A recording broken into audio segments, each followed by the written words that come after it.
Hello, and here we are Facebook Live in my fabulous office. This is Cam. It's your fearless RPG director at Atlas Games and the developer for Over the Edge, 3rd edition. Today I'm going to show you folks how this kind of thing works. This is a very large version of a character sheet for Over the Edge. And I'm going to just explain the way that this game works in making characters. It's very simple because you don't actually have to have a whole lot of knowledge of the game or the setting or anything to make one up.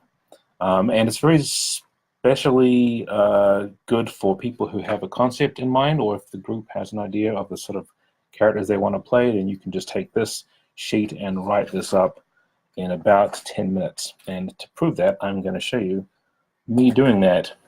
So bear with me a little bit. I've got my camera is up here and my screen is there and my other keyboard is down here.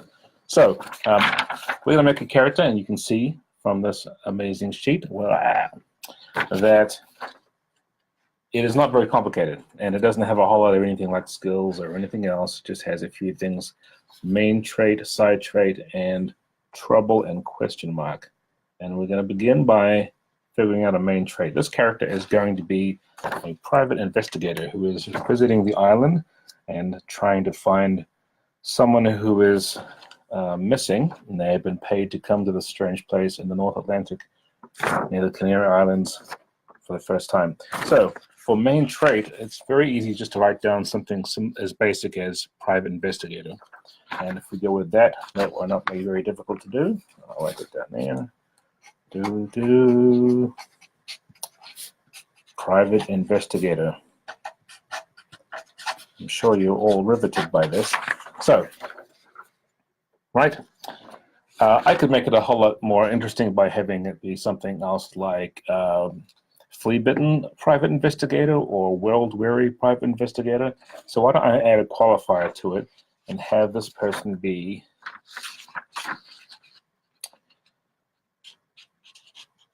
former private investigator. You see, I was one once, but now I'm not. And what I am now is person pretending to be one. I've lost my PI license or whatever. So that's going to be a thing for me as well. My character is different from other private investigators because they have a side trait that other people will not have. Your side trait is supposed to be something which is a little more definition for you, and if you want to play a whole lot of private investigators for your group in Over the Edge, you would want to differentiate yourself from the next player. So in my case, I am putting down that I have a mean left boot. It's like a mean right hook, but it's not, it's my foot. So this private investigator is really good at kicking things. That's pretty much what his side trait is, mean left boot. That seems like it's a fairly basic way to do things right off the bat. But it looks as if it needs to be a little more interesting than that. So in Over the Edge, we have two other traits which we use to make things fun at the table, and we like to have things be fun. So in this case, we have what's called a question mark. That is a thing that I believe about myself and which I'm trying to present to everybody else as being true, but which I want to have challenged in the game. When we're playing the game, I want to have this thing be sort of front and center. Am I going to keep being this way? Am I really that way? What am I deep down at heart? And the trouble is the thing that takes me off the rails. This is the thing that if this comes up in the game, whether it's a phobia or some kind of trigger of some sort, it's the thing that makes my character change from what they're usually doing to being the kind of thing that makes them go a little bit off script, so to speak. So for my former private investigator who has a mean left boot, I'm going to have as the question mark, legitimate. I think I'm legitimate still. That's the whole thing with my character, is he thinks he's legitimate. But as we will find out in play, probably we will not be seen as that way by some people. And the second thing for my trouble, I'm going to put down, my trouble is when people call me on my BS. So for the most part, if I'm playing this character the way I like to play characters, which is very mouthy and getting into trouble and so on, I'm just playing my character as I always would. But when someone in the game master character or another player calls me on my BS, then I'm going to go completely off script, and who knows what will happen next. There are a couple of things on this sheet which are there for keeping you aware of kind of your basic level. And your level in the game is how important you are compared to everybody else in terms of how much you can get accomplished. It's your kind of story significance and so on. A lot of the characters in Over the Edge begin as like a second level character or a third level character. And it's a little different from D&D where you have levels 1 to 20 or any other game that has that sort of rank, because for the most part you'll stay on that level for most of the game, especially if you're only running 6 or so sessions. A long-term game, you may have the character start out, say, second and get to third or even fourth, but fourth is just this world-class character who is better than everybody at the things that they're good at. So we'll have my character here, this former private eye. He's going to be level 2, which is what I've written down here. Wow. But for everything that I'm not good at, I'm going to be 1 level lower than that. So I'm only level 1 when it comes to things that aren't involving being a private investigator or kicking people. So we can shorthand that by saying fight and sway and weird are 3 sort of measures that we can use to quickly compare it. But most of the time I'll be looking at this. I'll be level 2 in this, level 2 in this, and everything else I'm not really that competent.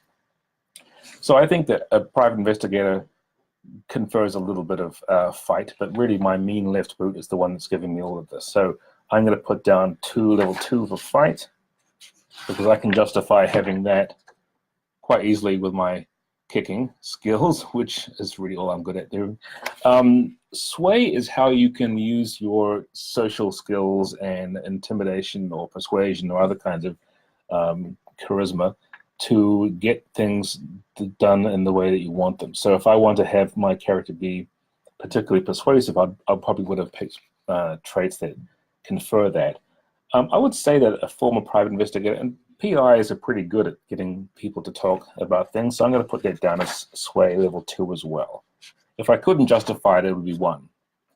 The difference, though, is that this one here, weird, if you don't have something that corresponds to sort of supernatural or new age cult strangeness or magic or some kind of other dimensional alien powers or psychics, you would have 0 in weird. And my character has nothing like that. So his experience with weird things is nothing. So really he doesn't get to do anything with other weird characters. If I come up against something strange, my effective level, which is going to be important for dice rolling later on, is not great. Finally, we just have to show you that we've got space here for details and notes. If you want to write up a whole lot of backstory, that's fine. If you don't want to do any of that stuff, you don't have to. The strikes, we use this area to mark down. You can take strikes from getting involved in conflicts or being beaten up or outwitted or anything else in the game, and you can take 3 strikes and then you're out. That's kind of why we call them that. And then obviously I need a name and my player name so we know who I am. I'll write that down here. And my character's name is going to be Murphy. We will pretend that he's Irish. There we go. So here's Murphy, the private eye. He used to be a private eye, at least. Now he's on the island looking for someone, his very last client. What are we going to do about that? Well, we're going to be kicking people, apparently, and we'll try and get people to tell us exactly what's going on. And as soon as someone calls us on our BS, then all bets are off. Well, folks, that was easy, I think. One of the big things that really gets people when they're making characters for games like this is it seems very overbroad, or maybe the sort of options are so wide and it's confusing. You have this analysis paralysis. Which thing am I going to pick? I don't know. It could be anybody in the modern day. We like to suggest that what you do is you think about the character in movies, TV, literature, books that you like reading, a favorite kind of character from other games you play, just in general, and then just pick some important traits from those characters that you think are fun. And if you can narrow it down to a couple of traits like that, then you're off to the races. Well, I hope this has been of help. We're going to be doing a few more Facebook Lives now that I've got this worked out, and maybe next time I'll have somebody else here with me in my little office. And until then, thanks, and don't forget, you can go right now to the Kickstarter crowdfunding page for Over the Edge. We have a link that we will share under this thing once it gets published, and you can go and check it out. Thanks, and have a great day.